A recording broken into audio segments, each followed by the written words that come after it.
Nous allons voir dans cette vidéo comment créer une table des matières sur un document InDesign comportant plusieurs pages. La première page de ce document est une feuille de couverture. Ensuite, on a une planche avec deux pages en vis-à-vis et une autre planche, là aussi avec deux pages en vis-à-vis. Comme table des matières, on souhaite récupérer au niveau hiérarchique numéro 1 le nom de la région ici d'Espagne, qu'on retrouve une première fois avec la Catalogne et une deuxième fois avec l'Andalousie. Au niveau 2, au niveau hiérarchique numéro 2, on souhaite retrouver les noms des villes au sein d'une région, chose qu'on retrouve dans la planche numéro 2. Le principe de création d'une table des matières repose sur les styles, c'est-à-dire que les entrées de la table des matières seront extraites du document si elles correspondent à des styles. Il se trouve que les noms des régions ici, quand je clique dessus et que j'active la palette des styles de paragraphes, quand je clique ici sur Catalogne, j'ai créé cette région en lui appliquant un style. De même, la région Andalousie a été mise en forme avec un style de paragraphe qui a été créé qui s'appelle titre région. Pour chacune des villes, c'est la même chose. Elles ont été saisies et mises en forme toutes avec un même style qui s'appelle ville. C'est un style de paragraphe. Donc les 4 villes sont mises en forme avec ce style-là. Donc le document finalement est prêt pour insérer une table des matières. Je me positionne à l'endroit où je souhaite l'insérer, à l'intérieur de ce carré orange. Je viens de cliquer. Je lance la commande page table des matières. Et on fait quelques essais avant, je vais supprimer. Donc voilà comment normalement se présente un écran de table des matières quand on démarre. Alors le titre de la table des matières, je vais l'appeler sommaire. Je pourrais l'appeler table des matières, c'est une zone qui est libre. Le style, c'est la mise en forme de ce titre.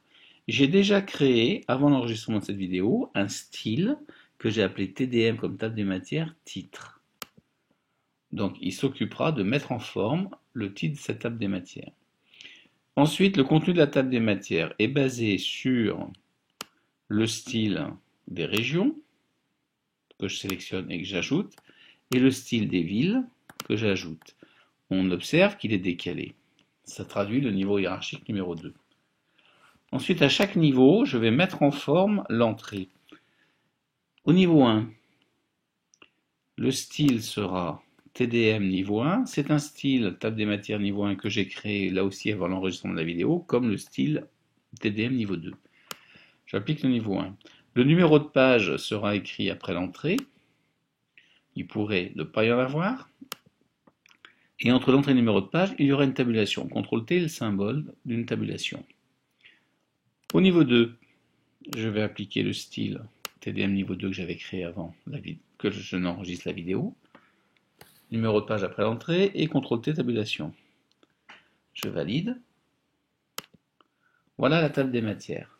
Donc on retrouve les trois éléments. En haut, le titre. Catalogne et Andalousie sont le niveau 1 et les 4 autres éléments le niveau 2.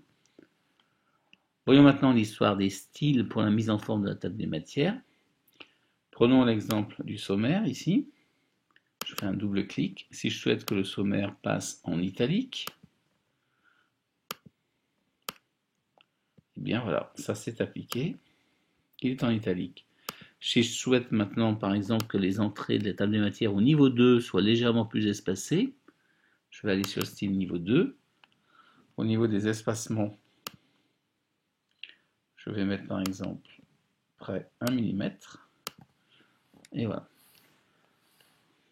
On peut aussi régler la position du caractère du numéro de page. Exemple ici, au niveau du style niveau 1. Donc je me mets au niveau du style niveau 1. Ça se joue sur la rubrique tabulation qui actuellement est à 50 mm. Donc si je descends, 40, on voit que ça positionne la tabulation et donc un numéro de page. Alors, les points de suspension qu'on voit ici sont dus à cet élément-là, ce point de conduite. Si je l'enlève, les points disparaissent. Si je le remets, ils apparaissent.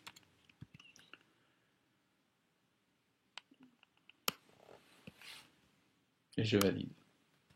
Donc voilà comment créer une table des matières. Si par la suite vous rajoutez des pages à votre document, il va falloir générer la table des matières. Pour ça, vous ferez simplement page, mettre à jour la table des matières, et elle se mettra à jour en fonction des nouvelles pages que vous aurez insérées. Voilà pour cette vidéo.